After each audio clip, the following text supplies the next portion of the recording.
Audit क्यों नहीं होता है किसी भी पदाधिकारी का, किसी भी व्यवस्था का ऑडिट, और आरटीआई क्यों उससे दूर कर दिया जाता है? जब से सरकार बनी, ऑडिट और आरटीआई को सभी तरह के चोरी वाली व्यवस्था से उसको दूर कर दिया गया। दूसरी चीज, अध्यक्ष जी,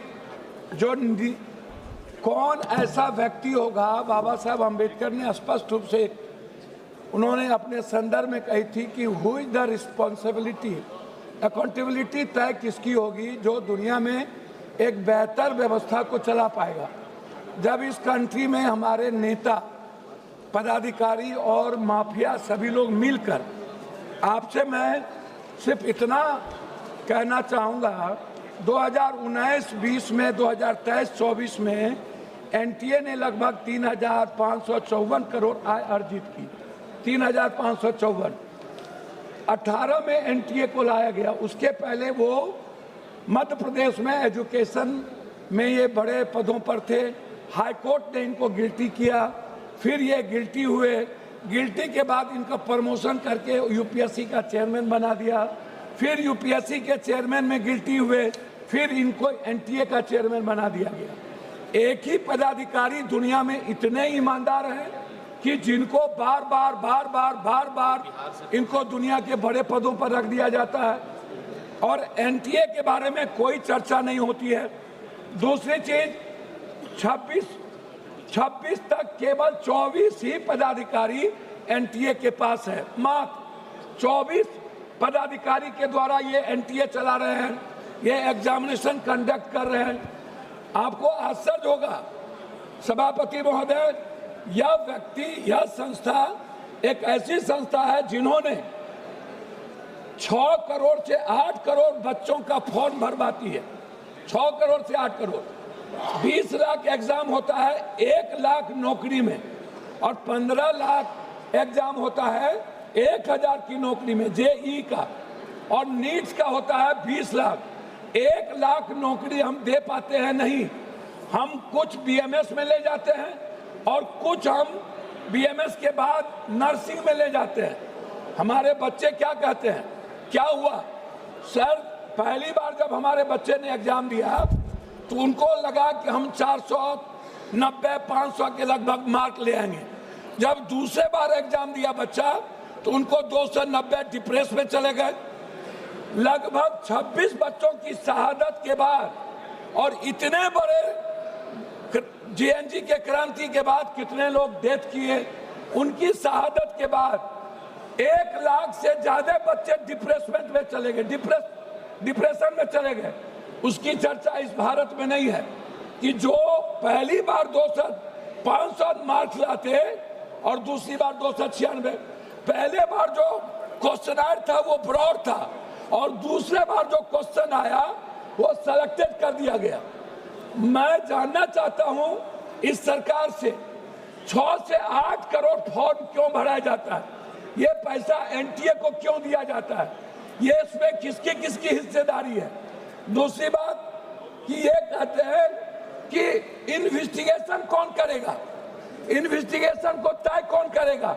सीबीआई ने 5 बेईमान और चोर को, जैसे संजय मुखिया को जिसने सबसे बड़ी चोरी की बिहार में क्वेश्चन रिकॉर्ड में, उसको बड़ी कर दिया।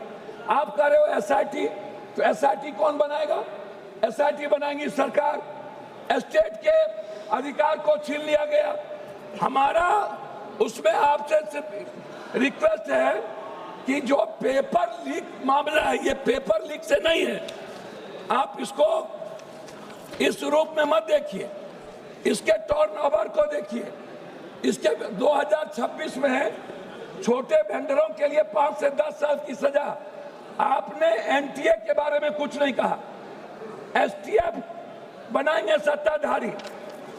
आप 25 लाख बच्चे जो टारगेटेड हुए, उसमें भारत को अमेरिका के तर्ज पर एसएटी जीआरई मॉडल के साथ, सर अभी शुरू किए सर, नहीं कंप्यूटर बेस्ड एडोपेटिक टेस्टिंग लागू करनी चाहिए रियल टाइम के अनुसार।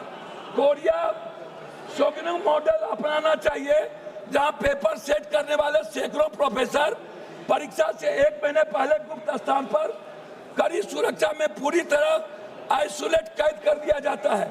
चीन के गुआको एग्जाम की तरह भारत में भी कैंडिडेट्स को पकड़ने के लिए आधार लिंकेड फेशियल रिकॉग्निशन अनिवार्य होना चाहिए।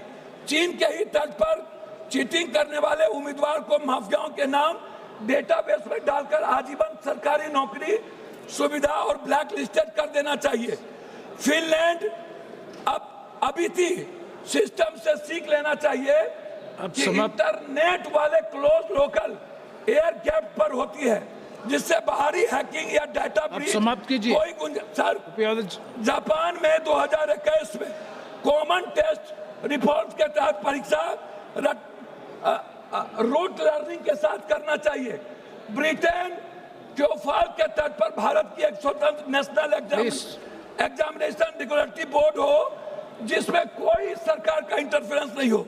एनटीए प्राइवेट वेंडर्स को तकनीकी और सुरक्षा ऑडिट करे। मैं बता रहा हूं अध्यक्ष जी, सिंगापुर के तरह digital chain of custody blockchain तकनीकी इस्तेमाल हो। एग्जाम सेंटर तक पूरी तरह एनक्रिप्टेड रहे। एक ये रिक्वेस्ट है, प्राइवेट सेंटर जैसे अध्यक्ष जी प्लीज स्कूल इंजीनियरिंग कॉलेज पर परीक्षा करवाना आउटसोर्सिंग तुरंत बंद करिए। आउटसोर्सिंग थर्ड पार्टी गलत है। बिना फुल प्रूफ के श्री सोला सिंह जी, श्री सोला सिंह, सॉरी भोला सिंह, जुर्माना नहीं। श्री भोला सिंह, एक माफिया कमेटी है। मैं आपसे 1 मिनट में रिक्वेस्ट करूंगा। प्लीज कंक्लूड करो प्लीज। कंक्लूड कर रहा हूं सर, मेरा रिक्वेस्ट है। धन्यवाद सभापति। एक सेकंड। अरे सर, मेरा रिक्वेस्ट इसमें यह है कि बच्चों की सुरक्षा पर कोई चर्चा नहीं। एनटीए के ऑडिट, आरटीआई और उसको बर्खास्त करने की कोई चर्चा नहीं।